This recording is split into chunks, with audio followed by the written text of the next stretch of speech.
काम से वापस घर आते वक्त मेरा पाँव फिसला, मैं गिर गया।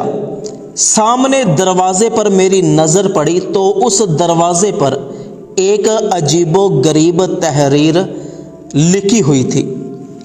मैं तहरीर पढ़ने के लिए उस दरवाजे के करीब गया तो उस तहरीर पर लिखा ये हुआ था, अंधी हूँ, माजूर हूँ, कल मेरे सड़क पर 50 रुपए गुम हो गए हैं, जिसको भी मिले वो मेरे घर पहुंचा दे। ये तहरीर पढ़कर मैंने हंसना शुरू कर दिया कि आज के ज़माने में 50 रुपए की इतनी हैसियत कि लिख कर बाहर दरवाजे पर लगा दिया। मैंने अपने बटवे से 50 रुपए का नोट निकाला और उस घर के अंदर चला गया।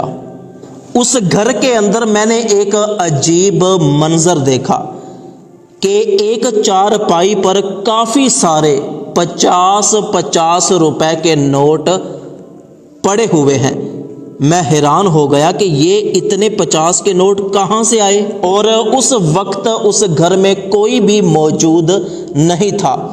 अचानक मेरी तरफ एक बूढ़ी अंधी माजूर औरत चलते चलते आ रही थी। मैंने उसको सहारा देकर उस चारपाई पर बिठा दिया और साथ ही मैं खुद बैठ गया और उस बूढ़ी औरत से मैंने कहा कि अम्मा जी ये लो, ये आपके 50 रुपए मुझे सड़क पर मिले थे। उस बूढ़ी औरत ने वो पैसे पकड़े और मुझसे कहने लगी कि बेटा ये पैसे मेरे नहीं हैं, मेरे कोई पैसे गुम नहीं हुए। पता नहीं क्यों सुबह से लोग मेरे घर में आ रहे हैं और हर बंदा मुझे 50 रुपए देकर ये कहता है कि ये आपके 50 रुपए मुझे सड़क पर मिले थे।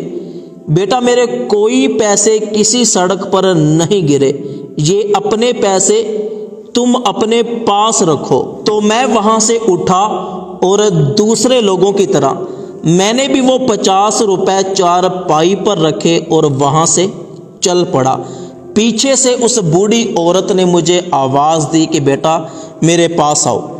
मैं उस बूढ़ी औरत के पास गया। उस बूढ़ी औरत ने मुझसे कहा कि बाहर दरवाजे पर जो तहरीर लिखी हुई है वो तहरीर फाड़ देना। वो तहरीर मैंने नहीं लिखी, मैं तो अनपढ़ हूँ। मैंने कहा कि ठीक है मैं फाड़ दूंगा। ये कहकर मैं बाहर दरवाजे की तरफ चल पड़ा। दरवाजे से बाहर निकलकर मैंने वो तहरीर दरवाजे से उखाड़ी और उस तहरीर को जब मैं फाड़ने लगा तो मैंने उसको नहीं फाड़ा, फिर ऐसे ही वापस दरवाजे पर लगा दी कि शायद किसी बंदे ने इस औरत की मदद के लिए ये तहरीर लिख कर लगाई है ताकि इस औरत को किसी के सामने हाथ ना फैलाना पड़े, भीख ना मांगनी पड़े। अल्लाह पाक उस शख्स को सलामत रखे।